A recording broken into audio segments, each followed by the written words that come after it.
Hi hello welcome to Kanaa clothing. இப்போ நீங்கள் பார்க்க போகிறது ஒரு அழகான அனார்கலி செட்டுங்க. இது வந்து ஒரு pure Jaipuri cotton material.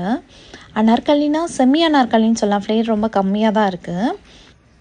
Colour வந்து மஸ்டர்ட் எல்லோங்க. அதில் வந்து pink and white floral prints இருக்குது. நெக்கு வந்து வீநெக் வந்துடும். இதில் வீநெக்னா அதில் வந்து அந்த அங்கரக்கா பேட்டர்ன் இருக்குது வித் ரோப் அண்ட் டேசலோடு அட்டாச் பண்ணியிருக்குங்க. உங்களுக்கு அந்த ரோப் வேண்டானாலும் நம்ம ரிமூவ் பண்ணிக்கலாம், ஒன்றும் ப்ராப்ளம் கிடையாது. பேண்ட் வந்து ஸ்ட்ரெயிட் பேண்ட் வந்துடும். துப்பட்டா 2.5 மீட்டர் இருக்குங்க. அதோட நெக்ஸ்ட் கலர் வந்து இது ஒரு அழகான க்ரீன் கலருங்க.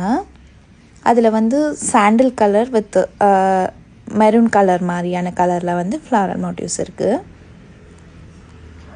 அழகான ஒரு சின்ன சின்ன ஃபங்க்ஷனுக்கே நீங்கள் வியர் பண்ணலாங்க. ரொம்ப அழகாக இருக்குது இந்த செட்டு. பியூர் காட்டன் மெட்டீரியலில் ஃபங்க்ஷன் வியராக இருக்கும் இந்த ட்ரெஸ்ஸு. இதில் வந்து M to XXL அவைலபிள்ங்க. யாருக்காச்சும் பிடிச்சிருந்தா கண்டிப்பாக ஸ்க்ரீன்ஷாட் பண்ணி DM பண்ணுங்கள். ப்ரைஸ் ஒன்லி 1480ங்க. தேங்க்யூ ஃபார் வாட்சிங் திஸ் வீடியோ.